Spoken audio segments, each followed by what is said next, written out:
This is Guardian Radio 96.9 FM, streaming on GuardianTalkRadio.com and the Guardian Radio app, Nassau, Bahamas. The views and opinions of the hosts and guests are their own and do not necessarily reflect the views of the management and staff of Guardian Radio.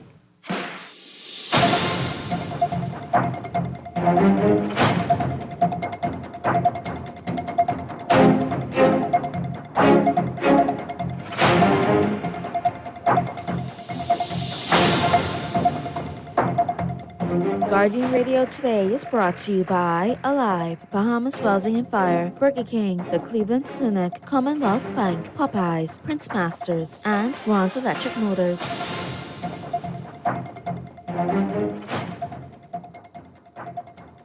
Welcome to another edition of Guardian Radio Today. This is the September 23rd edition. My name is Dr. Cleveland W. Enius III, also known as Kahun Anku Sarah. It is my pleasure to be here with you on a relatively warm day. I pray that everybody is staying as dry as you can whenever we do have these showers. And I pray that you're generally speaking. Today, we continue our conversation with our dear brother, Dr. Rudolph Tinker. If you missed our show, I think it was not last week, but the week before, we had a riveting conversation on rum shop politics, and today is going to be, the second edition of that show. For those of you who don't know Dr. Tinker, he has an extensive background in law, construction, and we are very happy to have him back on the show today. Before I bring him on, I just want to make sure that because he gave me a really interesting, when he said rum shop politics, initially, that just kind of really grabbed my attention. So that's of these discussions. But this second edition is post-independence, Westminster parliamentarianism and cult political parties in the Bahamas. I know that's a mouthful, right?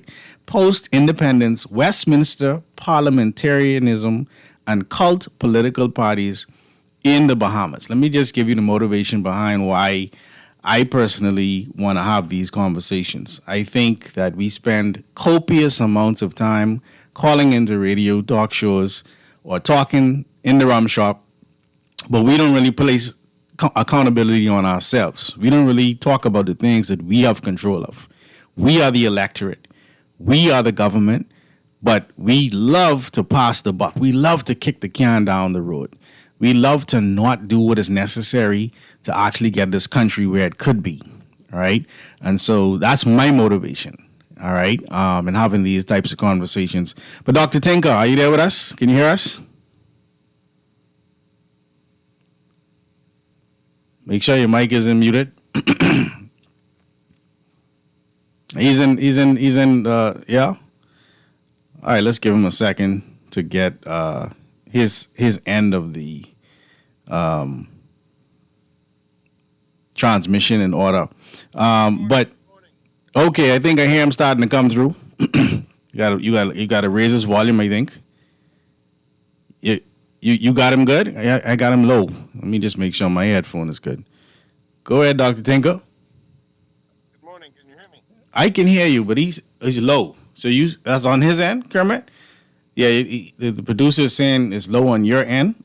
We have you up. Right, let me turn it up a little more. I'm up okay, max. I'm at max. That's good. Whatever you did just now, that worked. Yes. Well, Kermit's still there. Kermit's been there forever. Yeah, man. Me and Kermit, we don't go far from each other, We've been there from Mr. Carter days, and he was there before me. You know what I mean? Yeah, man. So how you doing, my brother? Doing good, man. Just watching the world. Yeah, it's a lot going on in the world today, and I'm sure the conversation is going to lead us in many different directions. But we started this conversation about rum shop politics. I got a good response from the show that we did, and I think it's a good idea to continue the conversation. But today we want to talk about this idea of post-independence Westminster parliamentarianism and cult political parties in the Bahamas. Let's break down the title of this show first, so people know what we're talking about. Okay, well, first, let me just say, well, I just, well, You're coming in and out, so I think your mic, I don't know if you got to hold it straight to your mouth. can you hear me now? Okay, well, listen, I just want to say, all right, I think that's on pretty good. Let's see, let me just double check something. All right, good. I think we're in there. We're in the matrix now. You hear me good, right? Yeah, you're good now, yeah. All right, very good, very good. Well, I want to say, hello to the Bahamas and hope everyone's a very good day. And I just want to say that it's a privilege for me to sit in this, join this call and be able to share a little bit of information with my fellow comrades. Yeah, man. Yeah, man. Yeah, man. And if you do have the opportunity to call the show today, listen, you can hit me from any angle, ask me any questions, but productively, productively. Yeah, just keep it respectful. I don't lean to any side, any political party side. So doesn't make sense you attacking me from any one side because I'm gonna smash it. So just have the free liberty to call me in. I've been called into the show and express whatever question you have. But when we look at this question, right, this is a big question. Because many Bahamians know that we live in such system, but they call it Westminster, right? Which is Westminster system, which basically I call it basically a step down from the monarch. Okay, because when you look at an absolute monarch, the King of England had absolute power up until the Magna Carta, when the taxpayers said, "Listen, you have a little bit too much power here and tired paying taxes to pay for your war, so therefore we're going to chop your head off unless you sign this document and we create a different system." And that's where this politum. Okay. It's where basically it's an extension of the king. So if you understand the absolute authority the king had, well, the prime minister is in that same boat like we looked at the last time. Yes. Where this type of system is literally a direct democracy. And what that means is that you directly select people that you want to represent you. Okay, when you go and you cast that vote, you're directly casting a vote so someone could represent you and make laws and rules for your life and your kids' life. Direct democracy, but the difference between this parliamentarianism and U.S. republicanism and their direct democracy is the fact that in this system, the prime minister wields much more authority than a U.S. president. Right. He wields tons of authority, and he can do a lot of things without all the red tape of a U.S. Congress. Because in this system, the prime minister controls he controls parliament. Right. He controls cabinet. He literally also controls the judicial system to a point. And he's also the executive. Something called parliamentary sovereignty, which means whatever parliament does, it's sovereign. No one could object to that. Right. Not even the judicial branch, which is very different from the Republican type system in the U.S., where there's a little more checks and balance in place. But we see the current president right now, he's actually testing the fabrication of that independence. Yep. Big time. So the Bahamas is unique in the fact that this Westminster system, which derived from England, what the unique thing is that the prime minister has tons of authority to get things done. So he could never tell you his hands is tied or he's in a gridlock. Right. The only time his hands could be possibly tied is because of people with the money, the oligarchs, that are petitioning the prime minister to do certain things or not to do certain things. That's the only time his hands could be tied. But other than that, he could practically do anything he wants to do in this particular system. And I mean anything. Wow. With no checks. Except if the people decide to say, hey, you know what, we can call a referendum on this guy and we can come to the streets and we can check him out, which we saw some display about 5 maybe what 7, 8 years ago. The I think it's called the We March Yeah, or we something like march. that. Yep. The We March. We Yep. saw that still wasn't so strong that it shook the authority of the prime minister. Yeah, I think it was. I think Election. it may have been headed that way, but then it went south quickly. Yeah, you got the political parties recruited them real quick, and it went Yeah, south. quickly.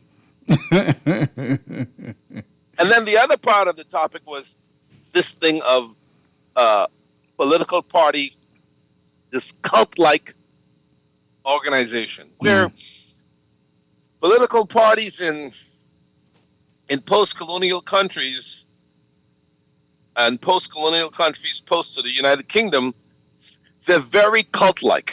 Not even in the UK are these parties so cultic. Wow. Because you got to remember, the United Kingdom gave everybody a constitution, and then it gave themselves one. Right. Right. Go forth with this and create your country. But we're not going to do that. No, we're not going to do that's for business y'all. that way. That's for you know. That's for y'all. That's for you know. You know. So when people tend to join these parties, and listen, parties are quite important, because what parties do, parties can have people identify with a cause and identify with an ideology. Okay? But when the party becomes bigger than the person, that's when, and when the party becomes more ideological than the country the party's supposed to serve, that's where we have problem. And I see these tendencies in the Bahamas where the party is so superior. The party is so superior that it actually shuts people's mouth down. Yeah. It muzzles them. Right. They gotta hide their colors. Which leads me into my first question, right?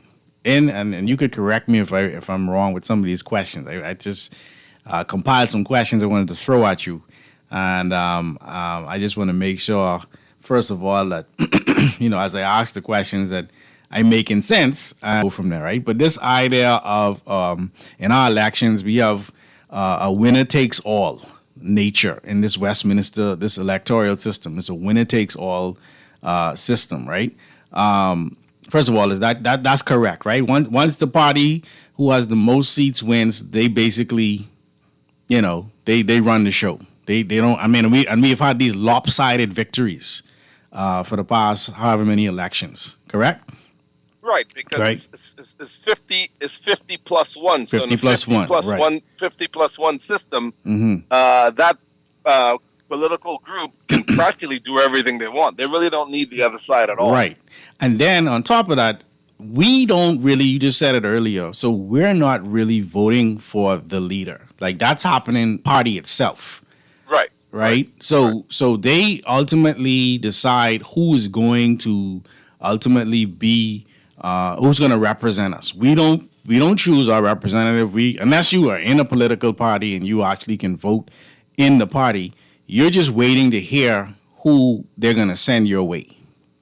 Ultimately, waiting to hear who's going to send your way, and also in a sense, writing the manifesto that the public really doesn't play too much a role in. I mean, they might take a little consensus from the public here and there, but that manifesto is written internally on what they think the direction of the country must go into, not what the people want. Right. So it's almost like, do we as the electorate really have a voice? If I choose not to be a card-carrying member of any political party, am I even involved in this process? You're like an alien, basically. Wow. You're a sideliner, and you get to watch the show, the pomp and pantry. You know what I mean? You're a sideliner. So the way these things are written up, I look at it and I say to myself, do they so because we won the election? Okay, you wrote a manifesto, you put it out there, and you tell the people, well, this is what we're gonna run with, and you got to agree if you're gonna like this or not. And the 50 plus one wins, and they go and they run the government. And in many cases, the manifesto, they don't even make it through the entire thing. No, they don't. No. we can do the next 5. We got about 20 things on the list. We can do 2 of them, and we can work me in again, and I'll do it. They'll tell you up front, man, we need at least 10 years. We can't do this in 5 years. We need at least 10 years. Let me get my pension straight. You know what I mean? Which raised the question of so many legacy issues that has from from administrator to administration, Mm-hmm. and it just keeps dragging on, like land reform. Mm-hmm. I mean, they've been talking to that since King Hama was a hot shit. Jesus was a baby. Right. In the manger. In the with no electricity. Right. You know, so it's these things where the people get caught in the middle. Right. And where each party continues to blame each other for review and cancel situations. Yeah. And that's no continuous government. Yeah. That's like the closest thing we get to accountability is, well, y'all did it. Exactly. Y'all did it. Exactly. So and which is very dangerous, you know? Yeah. If someone in one group did something wrong, the other side can say, well, y'all did it, so don't complain about this now when it's adamantly wrong. Right. We know it. Y'all did it. Yeah. So this lopsided I mean, obviously we can't control that because, like you say, it's 50+1. But the fact that we don't have the type of split like we did during Majority Rule Day, right? A very close split, and all it would take is for one or two members of the opposition to just vote another way for things to shake up. Like, we don't have that happening, right? We've been voting out governments more than voting in the past few election cycles. You know what I mean? Like, even right now, you hear people talking, and the funny thing is, right after the PLP won, people was practicing, Brave gotta go, just practicing. They say they're just the week of, right? Because that's just our political culture.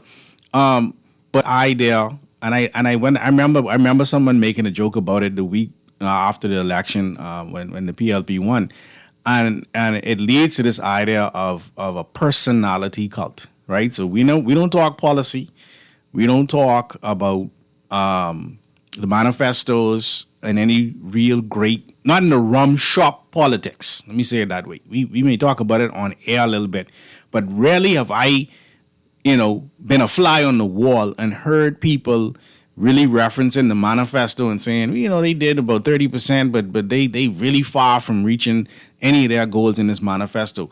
It seems to be a personality cult right off the bat, right? And once we're in that conundrum of a personality cult, where does that leave us as the electorate? I mean, you get caught up in the music, man. You really get when you go to fanfares and these rallies, they call them, and you see these people, these future leaders of your country on the stage, shaking their behind and spewing things from the Bible. I mean, you should be sitting back and say, my God, we're in trouble. Right. We're in trouble. I mean, this is what you got. Right. This is what you got. You screaming and jumping up and down and like you junkanooing all across the stage. To me, I really think that's insane. You need more than that. Yeah. Bring me more than that. You're talking about representing me, representing this country, taking this country into the next era of the world, providing a safe haven for your kids and your future generation, and this is what you're coming to the table with. Right. So with that idea of this savior-like image that these politicians like to bring to the table, like you say, God send me here, right? God put me here, right? Right? In the Bahamian Constitution, right? It provides for a vote of no confidence to restrain a prime minister's power. Is that true? First of all, is the vote of no confidence to restrain a prime minister's power? Is that there? The vote of no confidence could come directly from members in Parliament. Okay. Or in the political party to vote of no confidence from elected members, and also within some of the political parties themselves, they have a way to remove. They should or might have a way to remove the leader, the leader of the party. But within. And I think they did it, and we saw this acted out when Dr. Minnis was leader of the opposition. They had enough votes to get rid of him as leader of the opposition, and they brought Loretta Butler Turner as leader of the. Okay, but she wasn't leader of the FNM. No, that's something. Yes, that's very true. So she was leader of the opposition, but not leader of the FNM. You know. Wow. So, but the problem is when you look now, it does happen because just recently, it happened. I mean, it happened multiple times in England within the last years. But the Okay. problem is, in these small nation states, the reason that you wouldn't see it happen so often is because, remember, I told you that king-like power that prime minister has. If you attempt a vote of no confidence and it doesn't pass, well, guess what's going to happen? He's firing everybody. Yeah. Rightfully so, I guess. Yeah. You got to give up that car, that 100,000, yeah. that post. Wow. So they can say to themselves, look here, this is too much. Yeah. This is too much to give up. Yeah. This car, Yeah. my new office, and Yeah. I'm a minister of the Bahamian government. And I don't know if I can take that chance for these easy-head people, man. I can take that chance. Yeah.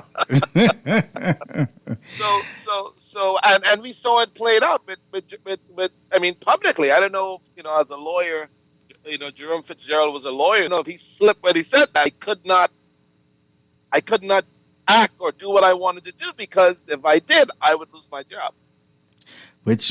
So and that frustrates me as the electorate because we put a lot when it was a Travis Robinson. He voted he voted against the vote. He said, no man, my people don't want that. Right. And immediately he got rewarded with losing his cabinet post and I guess becoming a backbencher, if you will. But yes, it was more than just him. Yeah. Three of them. It struck me so much with him because he being the youngest member in that cabinet, he to me represented a new spirit or a new energy that was saying, I don't want to just toe the line. I want to speak for my people. And so go ahead. And he saw how fast he got roped in. Yes, and I saw it. You understand? Because I was like, okay, hold on. So don't work like that. You don't get to go speak for your people. No. 323-6232, 325-4316, 325-4259 in the family of violence, 242-300-5720. Of course, Guardian Radio text line is powered by BTC at 422-4796. So let's run to this caller here on Guardian Radio today. Our special guest today, Dr. Tinker and Politics, the second edition. Caller, your life. Hello. How you doing? Hey, man, good. A vote of no confidence, assumes there is some kind of a moral framework. Okay. Now, Travis was just young enough to still have a moral framework. Yeah. He probably had to answer to his parents. Wow. Kind of that. Okay. But when Dr. Tinker was speaking, man, I remember the story I heard about this old man who spent all his life on the plantation. And we are in a plantation. Okay, it's like a neo-colonial framework. Yeah. Basically, okay. Yeah. And the old man had a story. He says, "I've been watching these fellows come and go for most of my life, and there's only one constant I see among my people. It's four things. It's four things they do. They sing, they dance, they jump, and they die. That's all they do. And if we, if we look at our political,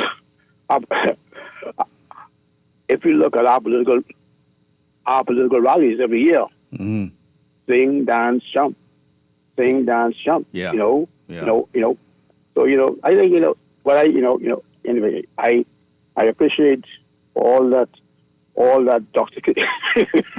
I appreciate all that Dr. Thing is saying, man. I appreciate all of this, buddy. That's why I bring Right, man. about this little bit. No, man. No. I think a younger generation needs to be exposed to this 52 plus year span of history. You know, until they understand what is going on, what has been going on.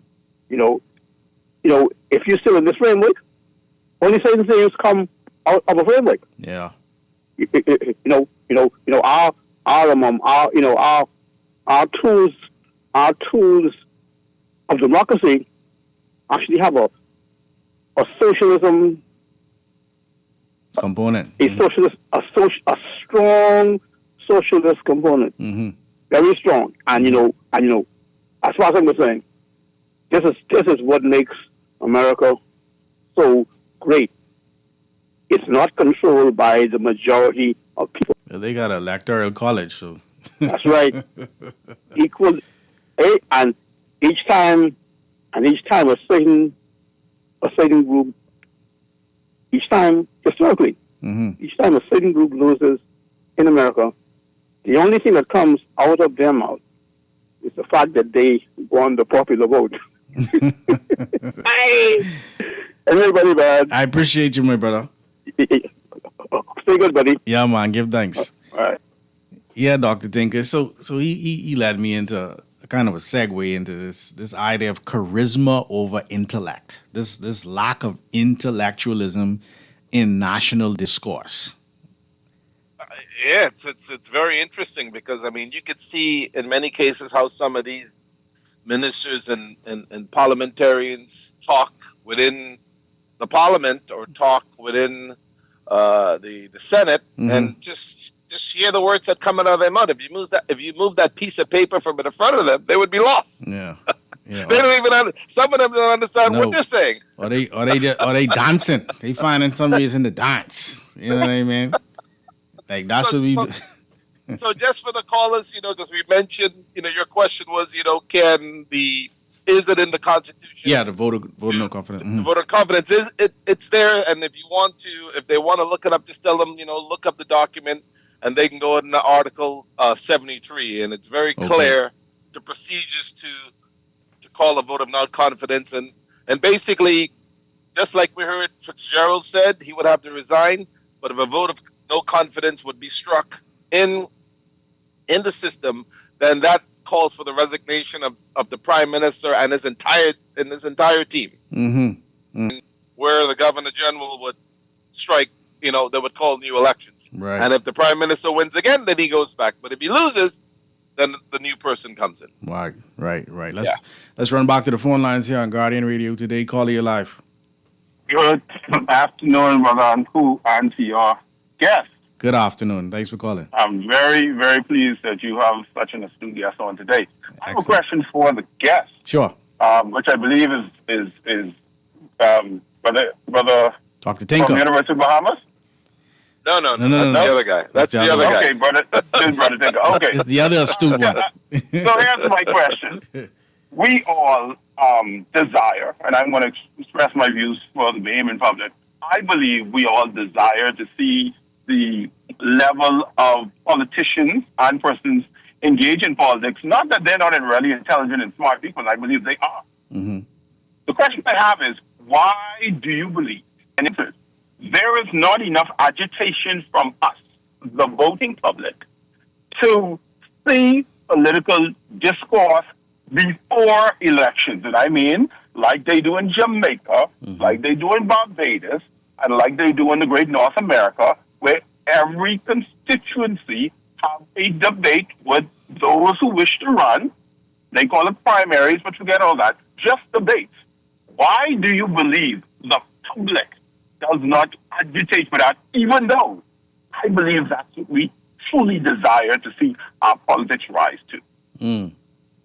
Dr. Tinker? All right, well, I'll take a stab at that. It's because, like I mentioned in the last show, is that, you only can agitate for what you think makes sense to you.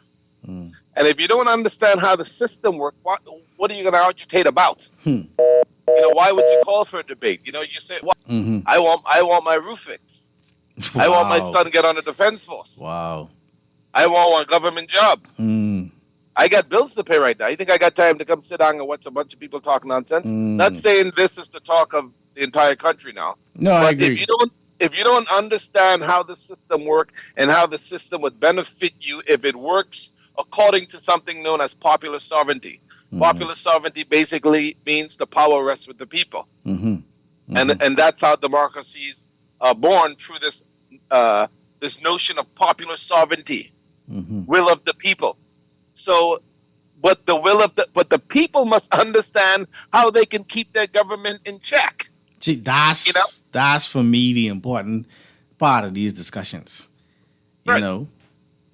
Sorry, go ahead. If you don't know how to do that, I mean, then what could I possibly ask you? You know, how many times the Bahamian people have asked crown land reform, agriculture reform, a land registry, what else? Freedom of Information Act. Freedom of Information Act.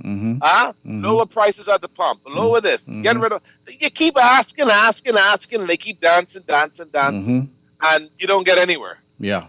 You don't get anywhere. The problem with that. And that's the frustration. That's why we just get down there. You know, just fix my roof, man. Yeah. just fix my roof, man, and give me a government job. Stop talking nonsense. You can go there for 5 years anyhow. Yeah. And you ain't gonna do almost anything on the manifesto. So you know, but if that generation that's coming out of primary school, junior school, and high school knows how this thing works, you have now a literate group of people. Yeah. Keep your money for your roof and keep your government job. I get my own, but you need to do this if you want my vote. Right. That's where the power lies, and people that have solidarity in what they believe in, and then get swing or swindle with a whole bunch of things in the manifesto. Yes.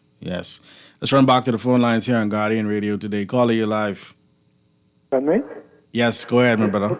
Godly day, this talking right along with you and your guest, brother Uncle. How you doing, Elder? You right? I'm right here. I'm right here trying to keep my sanity together. Yes. Because these people are please do that. problem. Please do that. Yeah, I can imagine. Yeah. But what I want to ask you, right? And see our gentlemen. Who in the House of Assembly today that you all would say displaying charisma? Who in the, let me let Dr. Tinker jump on it, and I'll say what I have to say. Okay, I'm a hold. He broke right up. Can you He's asking who in the House of Parliament, House of Parliament today would we say is displaying charisma? I mean, well, I would say charisma in what way? Because charisma is not really charisma could be positive or negative. What type of charisma is he asking about? Maybe you can attack it and then I'll come in after. Positive. What most people would agree with. So let me give you an example. When we see our Prime Minister dancing, they could pull up a bunch of clips of him dancing, right? And I've seen this from other political figures where they have to find a way to dance. They have to find whether it's on the political stage or whether they at an event, right? This idea that boy, I could dance, I could move, you know, I could do what the Bahamian people do, right? That's a form of So he's talking about something like that. Okay, yeah. Well, I mean, playing up to the sensibilities of the people. Right. Well, I think Brave Davis is very good at that as he go amongst the country and he shake the cowbells and he do those things. Stepper and hug and kiss kids and play in the rape scrape drum and all these different things. Okay, but that charisma is fine. But what is that doing for you? Right. Listen. I'm a realist. Realist basically gets to the point. Keep all of that. Give me my street lights. Right. Make the place safe. Give me good health care. Country function and keep my taxes down. I don't need all of that. Yeah. Because the charisma is not stated in the Bahamian Constitution as a requirement act of the government. Doesn't mention that in there. Yeah. So I don't need all of that. Point blank. Let's go back to the next call. Let's go run back to the lines here on Guardian Radio today. Call you live. Uncle, good afternoon, Professor Tinker. Good afternoon. Two very quick points here. Yeah. Firstly, something very, very important that the guest has mentioned, and that is, and Uncle, you asked the question. Mm-hmm. I don't think any national debate is going to make a hell of a difference here in this country because our people are already indoctrinated into their side of politics. You know, and it is so sad to say that because over the years, watching the way how our people, they're not thinking about national issues in the terms that we are critical about and we are analytical about what is being presented to us and we are speaking out to it. But once these persons have already attached and affirmed themselves to these individual political parties, you can have all the debates you want. They're already steeped into their party. It's not going to. Right. It is good to hear the views of these persons who are putting themselves forward for political office, so at least you get an idea of their thought and their thought processes. But when they are serving under the pleasure of the leader or the prime minister, their thought doesn't make a hell of a beans to anybody. This is one of the reasons why we wonder whether true democracy or whether democracy in this country is really true. Because if you cannot speak your mind as a representative of me in my constituency with free reign, then it simply means that you representing me is not going to be as effective as I would think on this is. You talk about policies.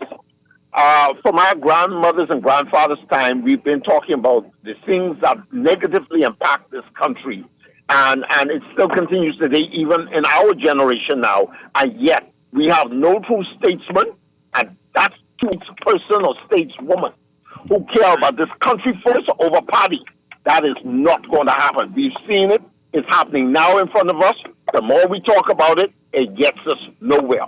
So, in my closing remark here then, if these two things are what we can acknowledge is in play today, let me tell you something. It's going to take an entirely different generation who have not been steeped in the party politics, which is highly unlikely because these little children or the teenagers coming up today, whether they're P's or F&Ms, if they're not free thinkers and cannot discern for themselves what is right and what is wrong, we are going to continue perpetuating the same nonsense that we have going today. And that's why this country is not moving in the manner that many of us would wish that this country would progress forward, upward, and onward in prosperity. Amen. Thanks for taking my call, and let's continue to keep our eyes and ears open. Yes. Thank you. Thank you so much.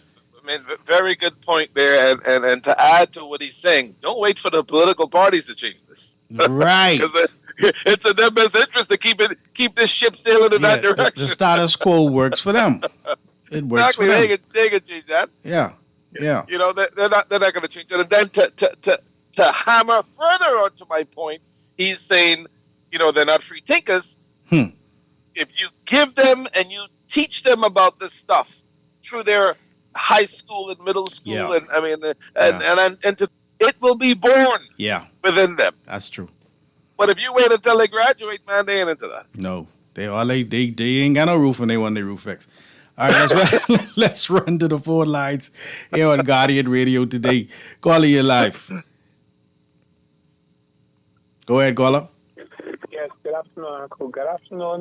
Good afternoon. Tinker. Yes, nice. How you doing, Professor Tinker? Good, man. How are you? Man, I'm okay. Hey, Professor. My question to you today, because we have some people roaming about claiming to be professor, right? What is the criteria for one to become a professor? Well, I mean, you could if you want to teach at the community college, you need a minimum of a master's, and if you want to teach at the university level, you need a minimum of a PhD, but most importantly, you got to get hired. So that means if you don't have a master's degree, and the other item you spoke about, that means you're not a professor, right? No, you can't be a professor unless you have a master's degree, right? Yeah. Okay, good. Now, there was an individual called you last week, right? Claiming to be a professor, right? Right? He called you about the Constitution, right? And, he felt contrary to what you were saying, right? And, but the thing about it is that you are actually a professor, right? This individual, he always talk about, he got to mention his 5 names, professor, all three show, right? Right? And, all this, he discredited you. Like you don't know what you're saying, but he knows everything about the Constitution like a constitutional god. To me, he's a constitutional demon, okay? And he needs to get off the airways because he speaks about the Constitution, freedom of speech, freedom of thought. This man, he don't allow you to even speak. He hangs up the phone. He's a piece of you-know-what that comes out of the anus. Enjoy your day. All right, well, he got some things off his chest. Yeah, he did. Yeah.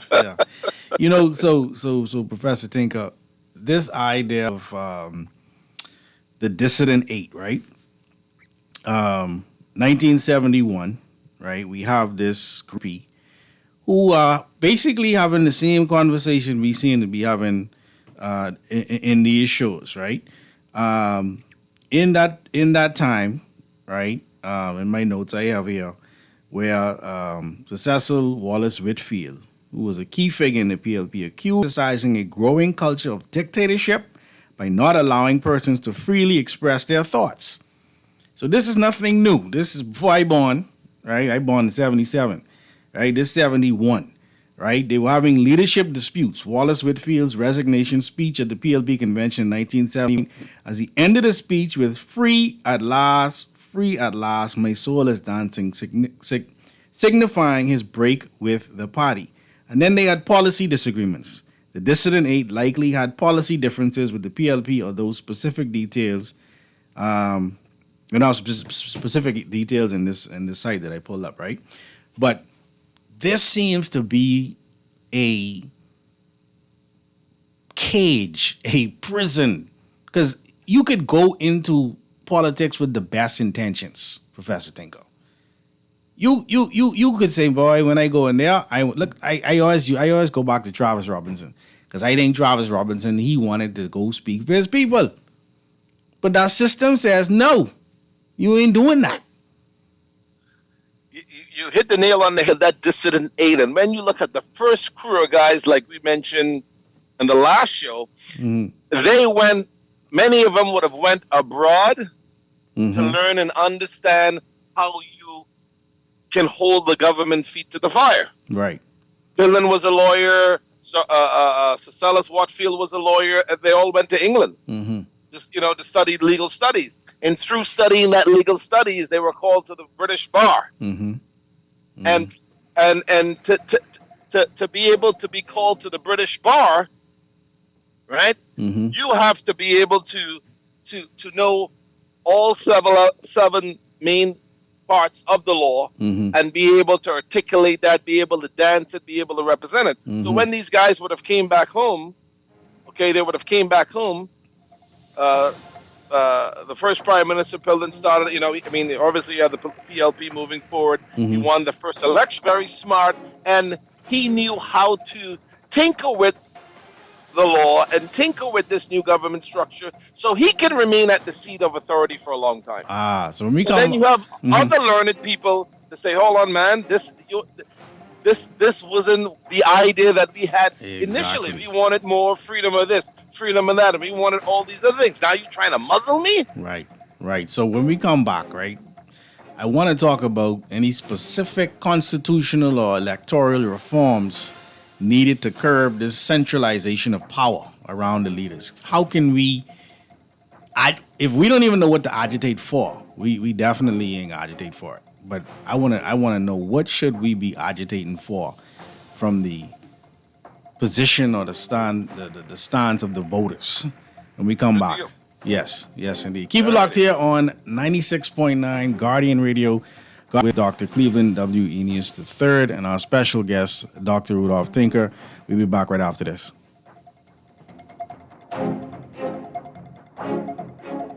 Tired of banks forcing you to use technology to bank the way they want you to? Your convenience is important. So no matter what your banking needs, Commonwealth Bank's friendly staff are always available in branch for that personal one-on-one service. But when you choose technology, our online and mobile banking app offers you state-of-the-art functionality. The choice is yours. Commonwealth Bank. Bank the way you want. Summer lasts forever at BWF. Beat the heat with unbelievable prices. Up to 50% off tent sales Saturday, September 27, 8 a.m. to 5 p.m. Deals, deals, and more deals. Red hot prices and cool buys. Brighten this season with huge savings. Up to 50% off tent sales Saturday, September 27, 8 a.m. to 5 p.m. Savings includes fans, coolers, grills and griddles, kitchen and outdoor cooking supplies, lawn and garden supplies, household supplies, and much more. Shop now and save with BWF new store hours Monday through Friday, 8 a.m. to 5 p.m. and Saturdays, 8 a.m. to 3 p.m. BWF, we are more than just our name. On Facebook and like our page to keep up to date with more exciting bargains. BWF, we ship to the Family Islands. Telephone 394-0004 or 6. This is Guardian Radio 96.9 FM. Streaming on GuardianTalkRadio.com and the Guardian Radio app, Nassau, Bahamas. When it comes to hearts at Cleveland Clinic, you can't miss a beat. You seek the best care possible, work with the brightest minds, and leave no stone unturned to get to the heart of the matter. Because understanding is always the first step to overcoming. For every heart in the world, see how we're advancing the future of heart care at Cleveland Clinic today. Popeyes brings you Bold Louisiana Crunch, our hand-breaded chicken flour tortilla with lettuce, cheese, and pickles. Available in 3 bold flavors: classic, spicy, and honey mustard. Our new wraps prove that big flavors come in small packages. Try the new chicken wrap today. Available for a limited time only. Great Commissions Ministries is God's storehouse. They have been caring for the poor, homeless, and hurting since 1987. You are invited to support their Stop and Drop program by dropping off some food items in their barrels and some cash in their bottles. You can donate an offering each month tides online to Great Commissions through the Givelify or Suncash apps. Help them to shelter the homeless, feed the hungry, and spread the gospel of Christ. Volunteer your service and support the Live to Give program. Call Great Commission Ministries, God's Storehouse, at 325-5801 for further information, or stop by the office on Wolf Road. Be blessed. You try to rest, but roll with the best. For all your printing needs, there ain't no one better, no. For posters and banners, magazines and flyers, for window decals, greeting cards and newsletters. No job too big and there's no job too small. You name it, we can print it. Just give us a call. Let Print Masters bring your masterpiece to life. Located in the Nassau Guardian Building, telephone 302-2361.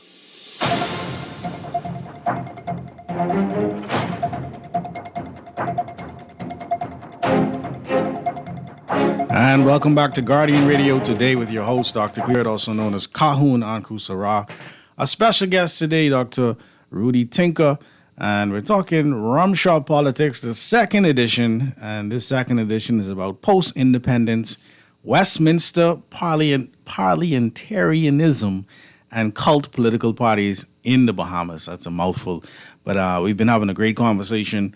And, of course, you can join us in the conversation at 323-6232 or 325-432-4259 and in the Family of Islands, 242-300-5720. Our text lines powered by BTC 422-4796. Of course, we are streaming live on GuardianTalkRadio.com. We're also on Cable Bahamas 969 or BTC Flow channel 612. Dr. Tinker, we as a nation, we need to know what it's aiming for.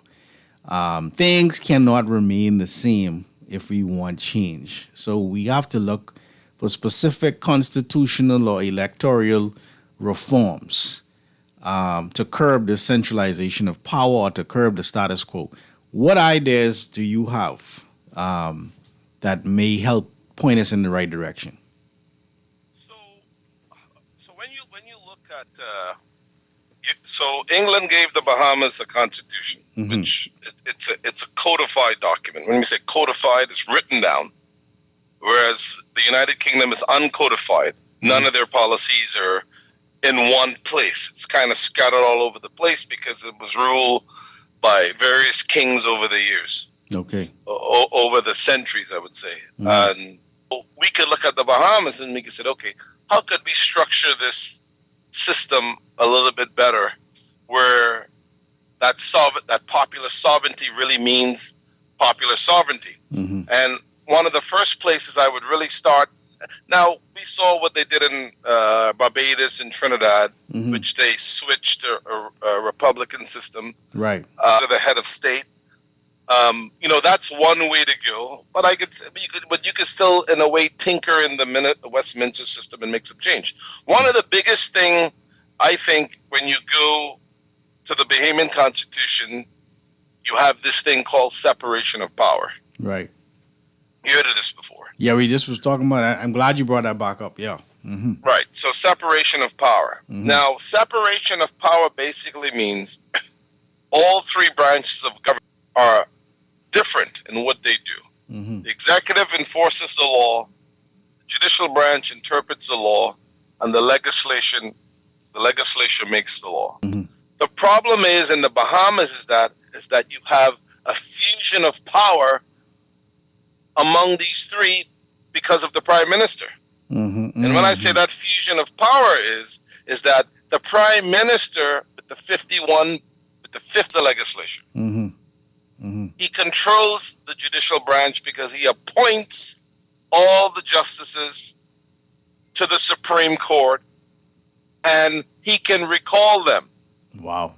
Nor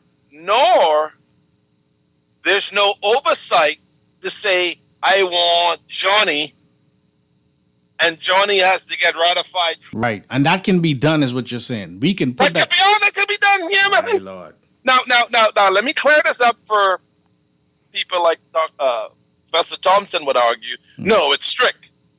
Right. So the prime minister selects his justice, his judge, on confirmation or talks with the governor general. But I want you to know the governor general has no authority whatsoever. Right.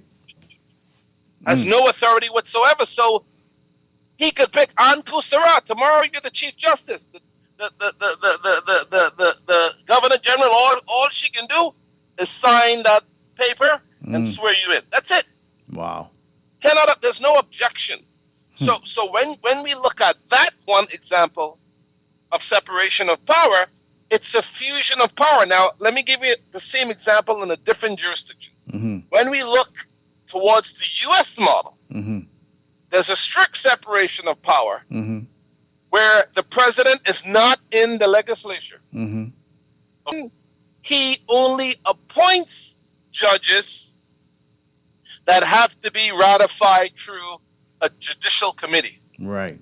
And they vote on a 51-plus system to approve him or not. Now, as we've seen under President Trump recently, he has the Republican has the majority of the seats in the Congress, in the Senate. So therefore, he can get them through. But in some cases, all your teams don't vote for you. Right.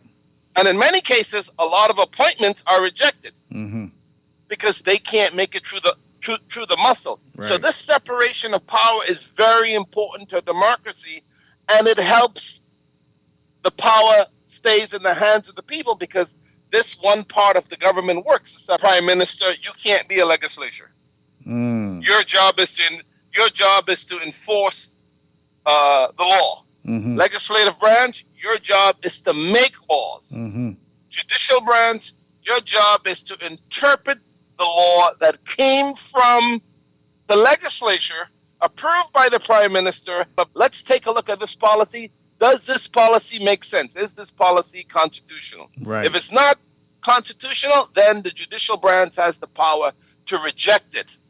Cannot be done in the Westminster parliamentarianism system. Even in the UK, there's something called parliamentary sovereignty, which means any law that parliaments pass, it's the law.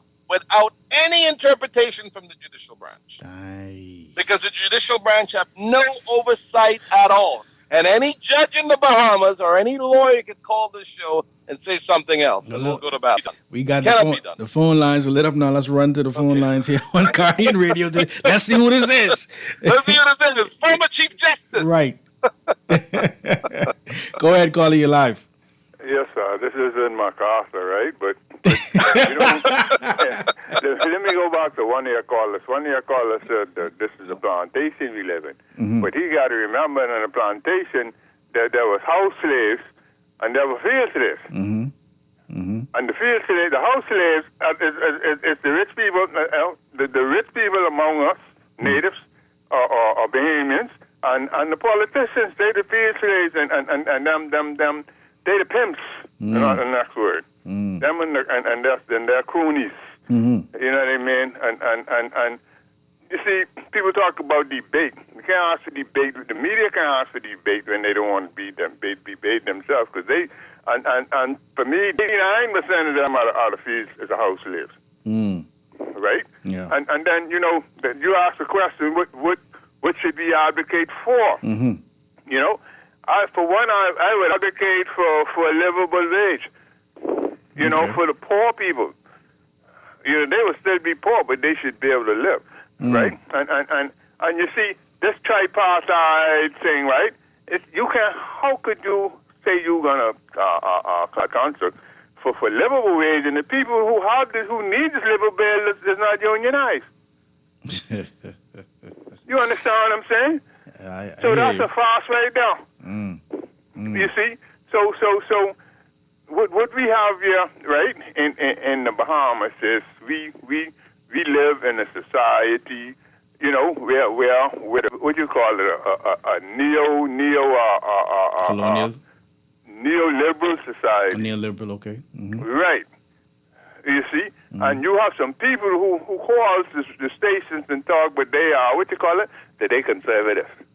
They conservative and they support Donald Trump. Socially conservative. We are socially conservative.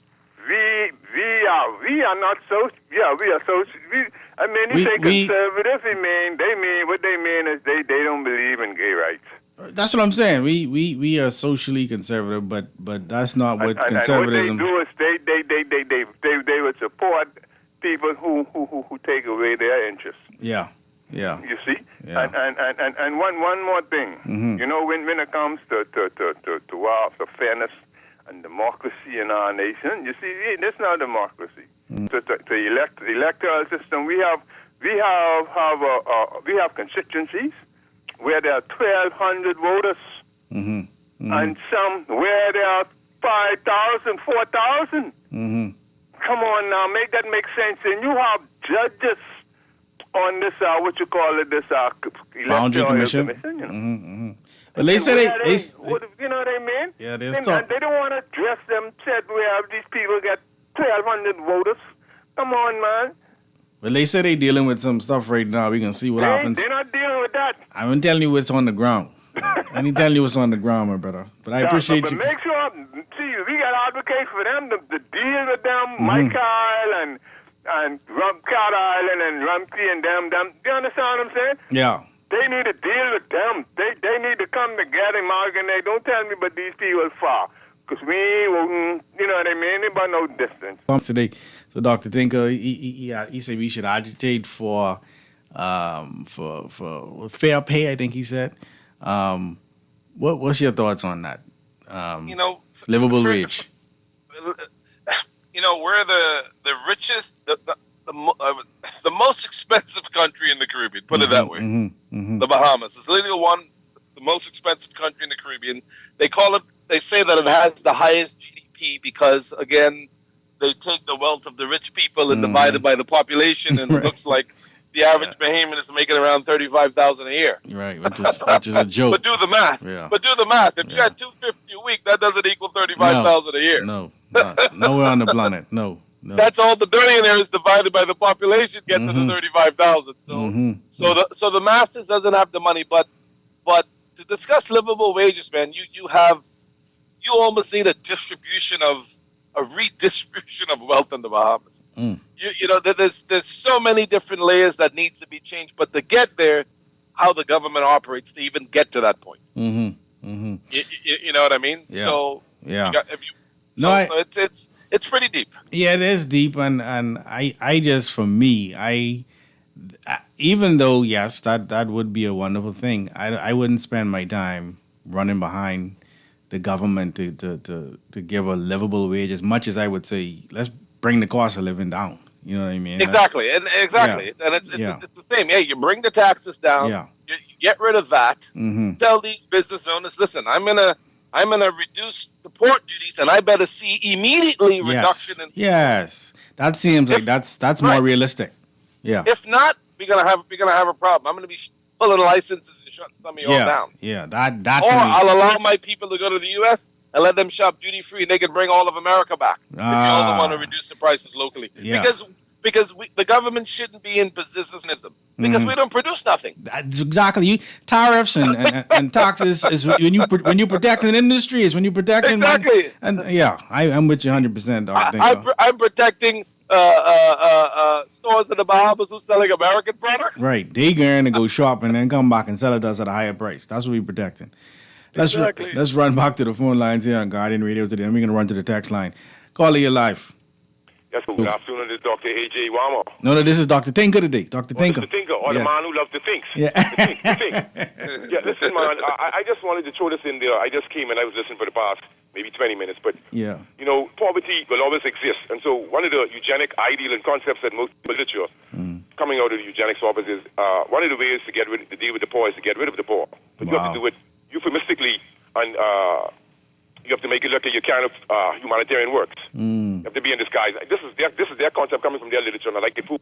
But I just wanted to say, us as black people, we are being duped via Hollywood. I call it Hollywood. We are being absorbed by consumerism. And so one of the ways to fight against poverty is to avoid consumerism. You know, when you carry your children out to the mall, they see all of these different toys and everything that they see on TV, et cetera, even if it relates to the food industry, the fast food industry, et cetera. We see the impositions. And so this is a part of our poverty too, because we conform to all of the holidays that you were saying that we really shouldn't be celebrating, European-centric. So we are being kidnapped, decolonizing or recolonizing the mind, I think both.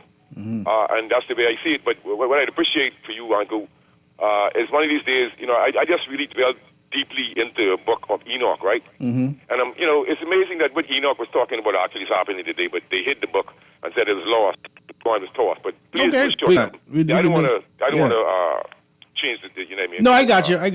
But I just saying, next we week, need to recolonize our mind. Next week we can jump on that. The hell with politics. Yeah, got you, my brother. That's all good, brother. 52. What you want to say, Dr. Dinko?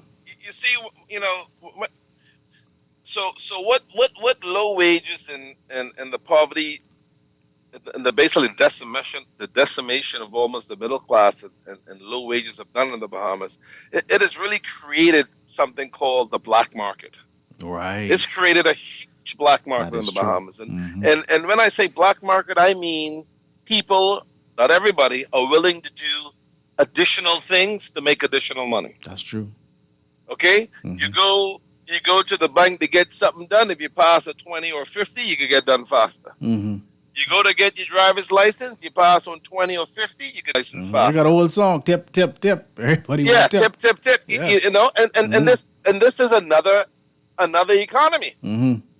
Okay? But in this other economy, that the main economy wants to make the country better, you can't have two economies running at the same time. Wow. Because one creates corruption, which is this black market economy. Because people are bypassing the law, doing different things to make the ends meet that they cannot make in the legitimate economy. And the government can't tax that. And that's what you have throughout the Bahamas. Whether it's whether it's Bahamian customs letting things in unchecked to make some extra money, whether it's the police looking the other way, or whether it's people working in public services looking the other way, or whatever the case might be. People in the private sector undercutting things to make a little extra. But it's all over. It's rampant. Yeah. It's a way of life at this point. It's a way. Yeah, exactly. Yeah. Let's roll back to the phone lines here on Guardian Radio today. Call you live. Dr. Ines. How are you, Professor? I'm doing well. Dr. Tinker, I hope you're doing well as also. Yes. Good, man.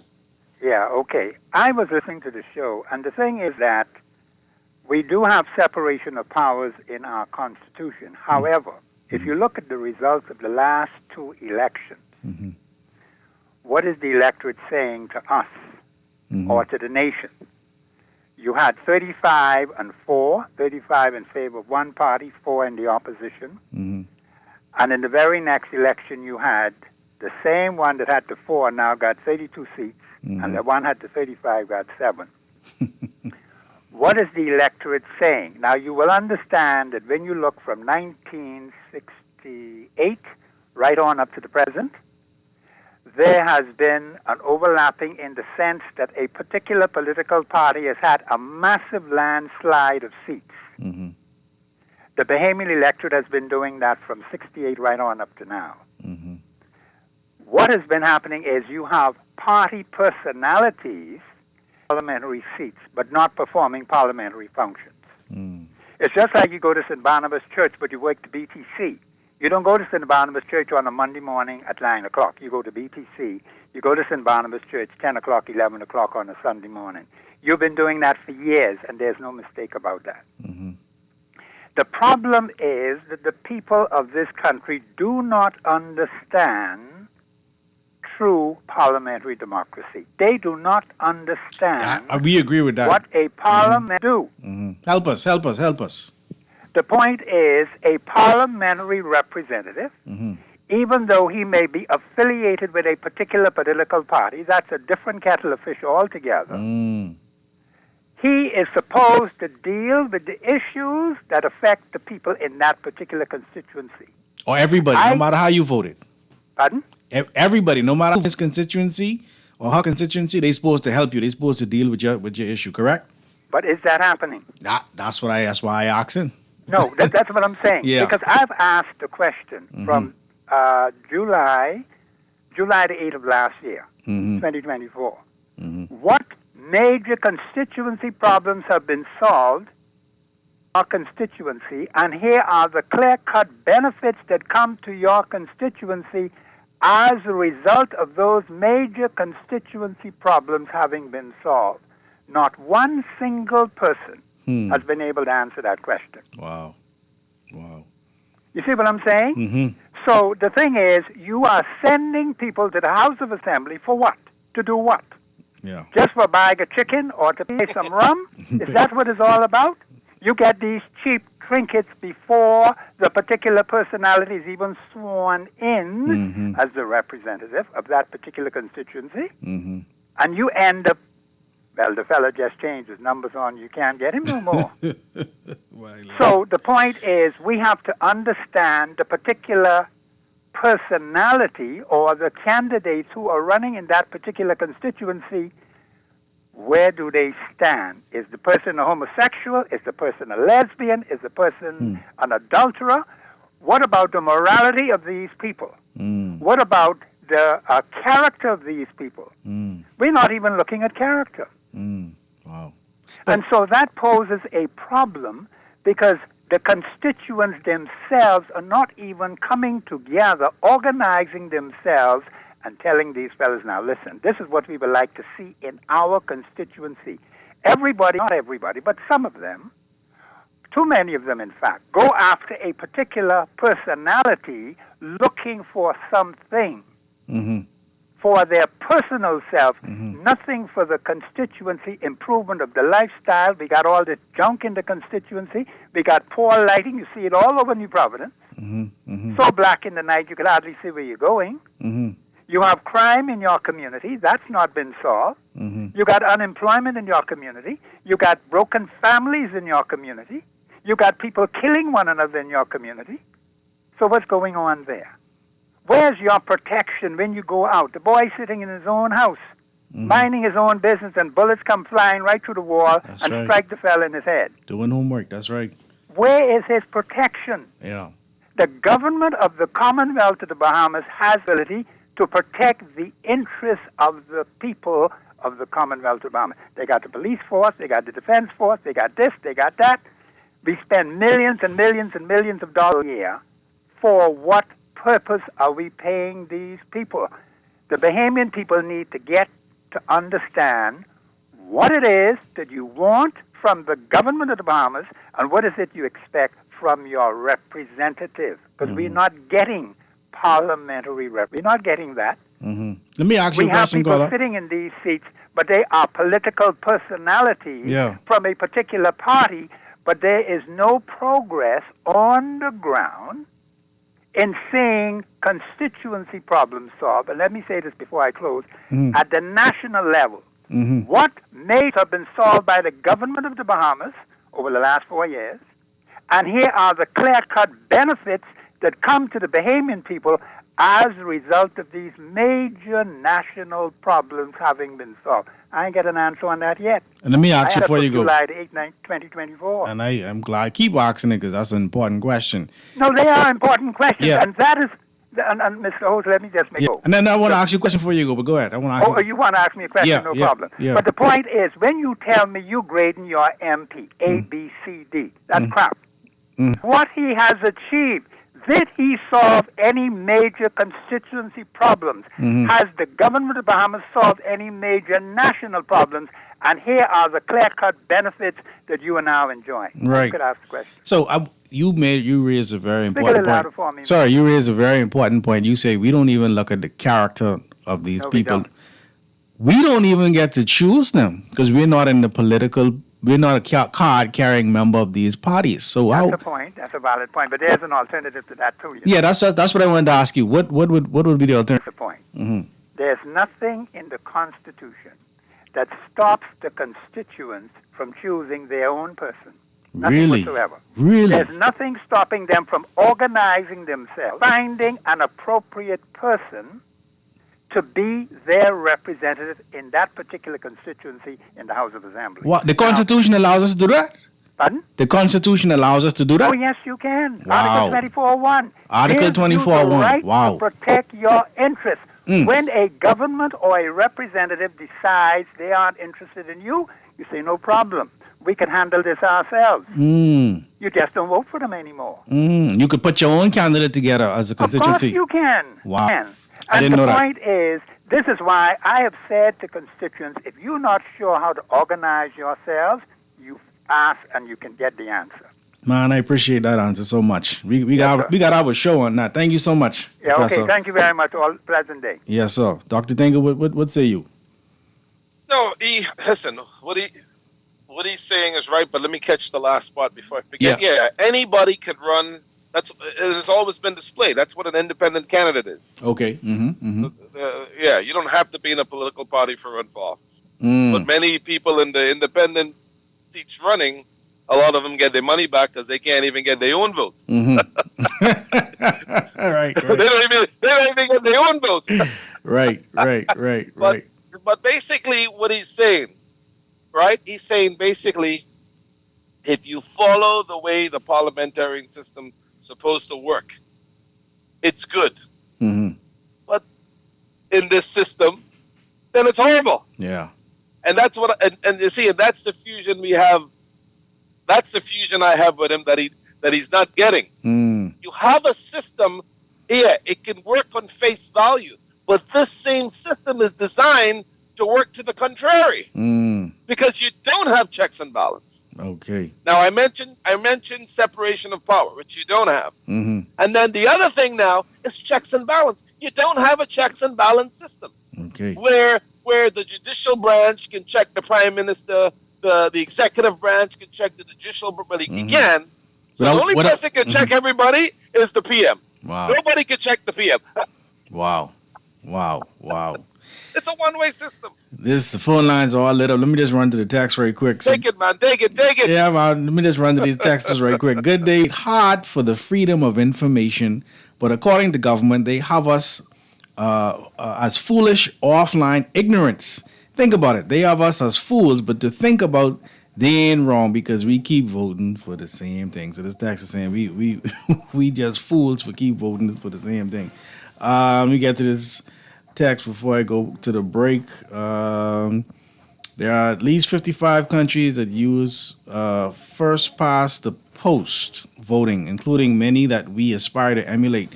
So this system is not unique to the Bahamas. This does not indicate a weakness in our governance. Instead, the real issue lies in the lack of education about our system. All right, texters, I'm going to take some more texts when we come back. Callers, hold on. We're going to run to a quick break and be right back with our special guest, Dr. Tinker. We're talking Rum Shop Politics, the second edition. Back after this.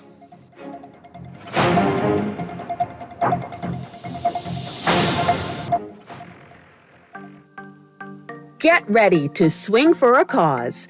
The 4th annual Rebuilding Villages Charity Golf Tournament, brought to you by Cleft of the Rock Foundation in proud partnership with the Baha Mar Foundation. Join us on Sunday, October 5th at the world-class Royal Blue Golf Course at Baha Mar in Nassau, the Bahamas, for a day of championship golf, community, and impact. This isn't just another tournament. It's a chance to change lives. Every putt, every drive, every swing supports programs like Parenting on Purpose and Disciplines for Life, empowering families across the Bahamas with education, awareness, and hope. Don't miss this unforgettable event. The 4th annual Rebuilding Villages Charity Golf Tournament, October 5th. To register or learn more, visit cleftoftherockfoundation.org or email foundation@gmail.com. Don't settle for ordinary when you can have the Farmhouse King only at Burger King Nassau. It's back! Sink your teeth into 100% flame grilled beef, bacon, melty American cheese, crispy onions, a fried egg, and the bold sauce that adds the perfect kick for a flavor sensation fit for a king. Grab the Farmhouse King as a combo with fries and a drink, or go all in with the Farmhouse King's Feast. It's bigger, it's better, and it's only at Burger King Nassau. It's time to upgrade the way you enjoy at-home entertainment. Alive Fiber is here. Enjoy all your favorite channels and streaming apps, all at lightning-fast internet speeds with affordable bundles, and it's only a click away. Visit www.alivefiber.com to sign up now. Stay connected, live your life. It's good to be alive.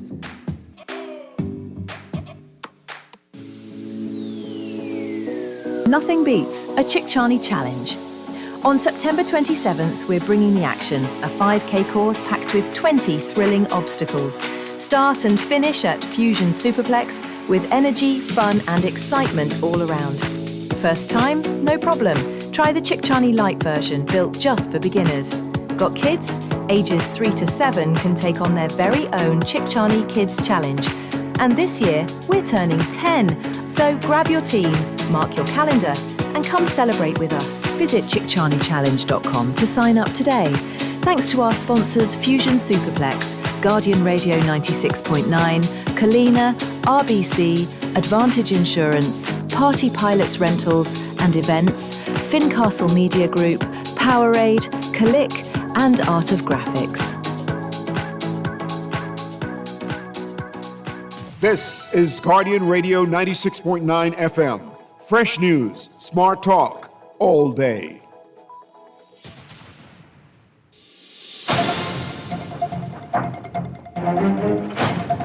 And we're back here on Guardian Radio today. Eunice III, also known as Kahun Anku Sarah. Our special guest today, Dr. Rudolph Tinker. Man, these phone lines are lit up. Let's run straight to the phone lines. Caller, you're live here on Guardian Radio today. Yeah, good day, Uncle. How you doing? Good day to Mr. Tinker, the Tinker, 52 caller. He mentioned earlier, I started to listen around the time when he said that once the law is passed in Parliament, it's considered good law, as most people to say, right? I got an issue with the Bahamas Nationality Act. Okay. Because the word invalid says that anything that impairs a regulation that is in contravention of any rule, regulation, or law makes it invalid. Now, items 4, 5, 6, and 9 of the Bahamas Nationality Act passed before the 10th of July, 1973, was in contravention of the Constitution at that time. What do you have to say about that, Mr. Tinko? So, if something is deemed invalid in the Constitution, it takes the judicial branch, which is supposed to have the power of interpretation, to interpret what was passed to be invalid, to be unconstitutional. So if they didn't do it and make it unconstitutional, the ball drops on them, because that's their spur of checks and balance system. They're the ones that look at the law and look at what was passed and look at the Constitution to see where does it fit. So if they interpreted it and they don't consider it to be invalid or unconstitutional, then it stands. But we are under a Constitution that came into effect on the 10th of July, 1973. So what you're saying is for 52 years plus, they have adopted, and they call themselves King's Counsel and Queen's Counsel, from the head office, the Minister of National Security, I think maybe the Minister of Immigration, and this issue of Bahamas Nationality Act is dealing with immigration and citizenship of this country. And what it is, them being in Parliament, don't see it the way it is said that those items make that law passes the Bahamas Nationality Act invalid. Yeah, you'd be surprised, man. People just they just go with some of them just if they don't see an urgency to change something, they don't do it unless the people bring it. That's what I was waiting to hear. Speaking of it, and it's obvious, something passed on the 5th was in contravention of the Constitution, regulation. In law, it says when something is done proscribed, that means it's forbidden by law. And if it's done, and the word verboten means it's forbidden by authority. The Constitution was the authority and the law at that time. So the only thing you would have to do is basically you could petition the government. You have the right to petition. You could petition this via an argument, but in many cases, commoners, regular citizens can't take themselves into the system. So you need to get a lawyer. So if you got a lawyer that specializes in public law, then he could actually petition the government and make a point that this is invalid, and then you could create a change through an amendment. When was it? Not last week, but week before last. Marlon Johnson brought up the issue that we have a royal opposition, and he can go and go in Parliament. He can do that also. And he can go there and move a private member's bill, right, in Parliament on the issue, so that they will have to deal with it. Yeah. That makes sense to you? Yeah, he can do that. But again, that's if it comes up on their importance to do it. Yeah, my question would be, can your MP they in the House? Yeah, you could. That's the power. The Constitution gives you the right to petition the government, and it starts through an MP. He would have to take it to the floor. That's So you can get a bunch of signatures. He takes it to the floor, and the majority of the people in the Parliament can approve it. Then I can move along. But there's a good chance if they're not interested, it's not going to go anywhere. So that will speak against those that vote against a private member's bill at this time, if they want to address this issue and be in election mode. So Michael Pentat, my classmate, 52, help me with this. You need to go there and let our other classmate, Mazura, and them put themselves on the spot, because you all want to be reelected. Let's deal with this thing, because every day the newspapers are filled up with these people applying for citizenship, and we know it's in contravention of the Constitution of even the country to the south called Haiti. So that's what I want to bring out today, and for the Bahamian people to think about. Thank you so much. It's a serious issue. Yes, indeed. All right? Yes, indeed. Caller, you're live on Guardian Radio today. Thank you so much for those thoughts, caller. Caller, you're live. Good afternoon, Brother Uncle. Good afternoon to your guests as well. Good afternoon. Good evening. Hey, so I really wanted to touch on the caller that called before the break. Just first of all, just say thank you to him for explaining the process out and identifying the core issue we face in the Bahamas. And that being that our voters are not very clear on what it is our parliamentary democracy should actually be working to accommodate. That being said, I also want him to give grief or grievance to the leaders in our country that have worked basically since the 1960s to bastardize our system to the point to understand how our system should actually work. So he spoke in jest about the issues we face from persons not knowing what their representatives should be doing, but that's all because the parties have bastardized the process. It's not happening in a vacuum. Yes, I agree. Yeah, so I just really wanted, I wish he could call back and go into detail on that portion of it so persons could understand the difference between what a representative should be doing and what an MP should be doing. And this is why I keep pushing for the idea that we may need to move to a republic, because clearly our people don't understand what parliamentary democracy actually entails and what should be done under that system. We watching. Go ahead. I've explicitly explained that, but what I'm trying to say is... Sorry, not you, the caller before the break. Right, I understand what he said, but what I'm trying to say is his position is what it should be like. My position is a realist position. What it is. It can't be that. It could be that way, but it's not that way. It's not even that way in the United Kingdom that created it. Right. Because there's too many loopholes in the system where you could sway the system to work the way the 50+1 winner wants it to work. For example, the Constitution says, you can pick whoever you want to run for office. You could have the entire constituency running for office, but the one who wins the most votes in the constituency will win.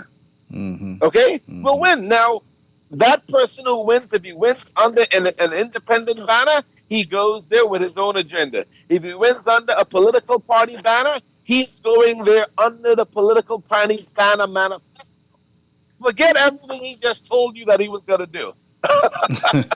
Because now he has a new set of rules to follow. Right. And that's why these guys can't get what they said that they were going to do, because the manifesto trumps what you really wanted to do. And that's the problem. And then when we really look at it, do they really give these guys any sort of money to fix a constituency? What is $100,000? For constituency. What are they going to do? What's it going to do for your constituency? Buy everybody ice cream and a lollipop? Yeah. You guys would be joking. But see, that's why it's so critical for us to have something like local government. So we already understand the failures of the parliamentary democracy. So why not work around that system, do away with the parliamentary democracy, allow more power to local government so persons can have people in their constituencies working for them daily. They would have to change the tax system where a portion of the revenue goes to the constituency. If the constituency is raising revenue via commercial business or tax collection or property tax back into the constituency to fix their own thing. But I don't see these guys shifting at any time soon because they're monopolizing their own projects and their own legacy. What's more important than the other thing, you know? And that's where the education needs to take place. Thank you, Uncle, for taking my call. Yeah, man, I appreciate that contribution. Let's run to the next caller. Caller, you're live. Uncle, I had to call back. Listen, to the previous caller and also to the conversation that just happened. There's a couple of things we have to consider here. First and foremost, the Constitution, when written, in my humble view, was only simply a roadmap, okay? A starting point. It is said that the Constitution is a living document. And if we had learned people, this is why it's so important that many of us have spoken to the mere fact that the Constitution is not being taught in our schools for the next generation to understand the system, because perhaps they would be the crux to begin to change it in our current system, especially if we educate them to what the Constitution is all about. Secondly, we well know that persons are benefiting from the Constitution in the manner that it is. That's why it's not going to change. They're not going to change this. Because and then if you look at it, right, if you look at since it was enacted, there has been no real change to the Constitution. Exactly. It hasn't really been amended. And it's and that's no accident, sir. This is all intentional. They don't intend to change the Constitution because of the known loopholes in the Constitution. This is why our people won't advance in this country. They'll have it all, will continue to have it all. The rest of us will be right here for the next few generations talking the same thing because we don't have bold statesmen who are to changing our system and changing our country to a prosperous nation. There's no way you could tell me that this is all an accident. There's no accident. My final point. Not at all. Not at all. Mia Modley. Listen, I admire that woman and what she's doing as a prime minister of our country. Many of us here in the Bahamas looking all around the world and be recognizing the movers and the shakers that's really doing something for their people. Now, the little trinkets that's being handed out here in this country, it is totally ridiculous. If we continue to sit here and believe that these persons are really working in our best interest, they are not. And that's all I can say on this. We as Bahamians, the power is in our hands. Yes. The power is in the hands of the people. He's absolutely right. And I was going to bring this up talking about, major constitutional amendments. I mean, when you look at the freedoms of the people in addressing certain things, in this document since it was created, it hasn't been done. I mean, in the early 2000s, what they did do, if I can recall, was something, the parliamentary commissioner that was passed into law. And then later on, maybe 10 years or more later, they had the gender inequality, which was rejected. All on how government works and how people hold the government feet to the fire or the judicial system has not been tweaked. Now, when you look at your counterpart, the United States, before the Constitution was written, after it was written, before the 13 colonies accepted that document, it was ratified 10 times before they accepted the document. Yes. Because, which is known today as the Bill of Rights, and the reason it was ratified is because you got to remember, who were they getting independence from? They were getting independence from England. England had a king, so the Americans, they hated the UK. They hated everything about the UK. So they made a document where their new government will not be anything like a king or a prime minister. So when you look at it, Amendment 1, freedom of speech, and there's multiple parts of Amendment 1. Amendment 2, the rights to bear arms, because that's how they got independence, because the locals had weapons. In England, it's illegal to have a gun. Then they said, hey, the Fourth Amendment, the freedom of illegal searches and seizures. Back then, during those days, under the law of the king, he can come in your house. Hey, with the writ of the king, I'm here to search. The U.S. says, no, you're not having that. You need a warrant. Yes. You need a warrant signed by a judge with probable cause so you can enter. Right. And one of the most fundamental things that is so flawed in the Bahamian Constitution is the criminal justice process in the U.S. because they hated the UK so much, is the right to a speedy trial. If you get arrested today, you got to go before a judge within 48 hours or that case is dismissed. In the Bahamas, you can get arrested today. Well, they got the brother 4 years. 4 years later, he ain't had no case yet. That is a violation of your rights. As a human, how can I lock you up for 5, 6, 10 years and then don't figure out if you really committed the crime and then come back and tell you, well, okay, we think you committed this crime, now let's move forward. It's insane. Yeah. Because under this document, it says that the judicial process will take your case or process your case in something known as a reasonable time. Reasonableness is not defined in the Bahamian Constitution. What does reasonable mean? Right. Tomorrow? Next year? 5, 10 years? No. In the U.S. criminal justice system, it says you got arrested today, you got 48 hours to see a judge. If not, case is out of the door. Boom. That's right. And this is what our founding fathers did not do to this document. They never challenged it so it could benefit the new Bahamas. They took it hook, line, sinker, and a click. It was just trying to run from the UBV. That's right. Let's run to this next caller here on Guardian Radio today. Caller, you live. Yeah, brother Uncle. Hey. I called back because I was thinking of the Governor General, right? The Governor General should should be there in order to direct the Parliament. Okay?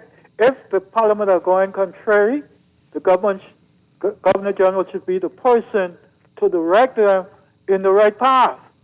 No yes, authority. You can't have two head of states. Say it again? The Governor General has no authority. We got to get that through our heads. The Governor General is a puppet position appointed by the Prime Minister to represent the Queen. That position has no authority. That's my point. So what he or she should be doing is have the intelligence in order to direct them in the path in which they should be going for the Bahamian people. There will be a conflict with the Prime Minister. It'll be a conflict. That wouldn't work. No, it wouldn't be a conflict. All they have to do is put it in law. You can't have two head of states. Only one person can be the chief. You can't have two chiefs. Yeah, but the thing is, why is she there? Because it's a constitutional monarch position. Just like the Queen of England, or the King. He has no authority. He's just there to kiss babies and waves. Wait, what I'm saying is, right? What I am saying is, right? Mm-hmm. He or she are there by the authority which would be the Prime Minister. Okay? But what should be happening, independent, whereby when she see the parties or the Prime Minister are going the wrong way, show him that he are going the wrong way, and that's not the way the Bahamian people needs to be going. I hear what you're saying, but when a position is appointed, thank you, Aldo. Mm-hmm. When a position is appointed by the Prime Minister, and the Prime Minister could recall that position, you really think that person is going to go anti-Prime Minister? No, they can't. They can't. They won't drive in that car with the crown on it. Yeah. You have the door open for them. Yeah. Red carpet, sit on this throne like they're the King and Queen of England. I mean, come on. Yeah. I think like titles, man. What we need to do next time we come together, Dr. Tinker, we need to reimagine, because I think that's what the caller was trying to do, right? They're trying to reimagine what they would want to see the government be like. Of course, reality is reality, so you got to always deal with reality. But I think if we could reimagine what our government could look like, right? I even have a texter here who was piggybacking off of what the callers talked about, getting your own candidate in your constituency, right? This idea of an independent candidate versus, like these things. Look right now at, sorry to cut you off. No, go ahead. Right in, what's that place called? The guy called Blue. What constituency is that? I can't remember. That's Freetown. Freetown, yeah, Freetown. Mm-hmm. Look at it right there. He wanted to go to the F&M. F&M say no, so he say, hey, I can still run as an independent. Look at Minutes. I just about to say, yeah. Yeah. He's running as an independent. Yeah. So this was always there. But over the time, we've seen that independent candidates don't win. I think the last independent guy that won, I think it was Sir Randall Folks. Maybe. Sir Randall Folks, yeah, he won as an independent. And I think Sir Lyndon Pilden, he had the deciding vote on who he was going to give the majority of seats to. Mm-hmm. Mm-hmm. And he gave it to Pilden, and I think he still got screwed over. See, the thing with those examples are those people seem to have already had some political clout, whereby it didn't seem like a move of the constituency, right? It just seemed like they utilized this loophole to be able to be an independent candidate versus the constituency taking the time to learn the rules of the game and saying, this our man or this our woman of business. That's what we're not seeing, you see? And it's so hard to see that when people are so bogged with crime, mm-hmm. with poverty, with working, with raising a family. It's that's why some people just live in their own world, man. Yeah. Because there's just so much to deal with. Yeah. And that's it's so much to deal with. Yeah. And that's why these type of conversations people normally shy away from, because man, listen, I guess got too much to deal with. You know what I mean? But I appreciate you, Dr. Tinker, so much for being here with us. We can do it again very soon for part 3. of the conversation. We can figure out what we can talk about, but I appreciate you taking the time. Any last words before we get out here? Listen, I just like to say it's always a pleasure to come and spread some wisdom. We don't need to knock anybody. This is about just expanding the knowledge and understanding. But at the end of the day, you can come and you can chit chat and you can make all this noise. But what you're gonna do with the information? Right. How you gonna make yourself better with learning these different avenues that are at your disposal? But like I mentioned earlier, with society being so tough, with the cost of living being so hard, it's almost like you gotta give up some of your time to go out there and make a change. And anyone can make a change in any constituency. If you don't want the PLP candidate, the F&M candidate, or the CIO candidate, or CIO, whatever they are, COI. just select your own candidate. Yeah. And run with it. But the problem is, and I'll close on this, when these people vote in that 5 year, that vote to them, not all of them, that means more than just, that can turn into a roof, a job, a favor. So they want something directly for that vote. And that creates a problem of, well, yeah, I ain't running because I can't afford to run. Yeah. And that's I want to do the right thing, but I can't afford. I don't have money to feed all these people and open bar tub and go buy plywood and paint people's houses. You see, so you can't have the cake and eat it. You gotta decide what you want to do. Either you want real people to represent you, or you want people to give you something and then bamboozle you for 5 years. You can't have both. You gotta pick. Dexter says Whitney Bastion won as an independent as well. All right, thank you. Listen, we got to run. All right, brother. Z Live is next. Keep it locked here on 96.9 Guardian Radio. Fresh news, smart talk, all day. Namastu, family.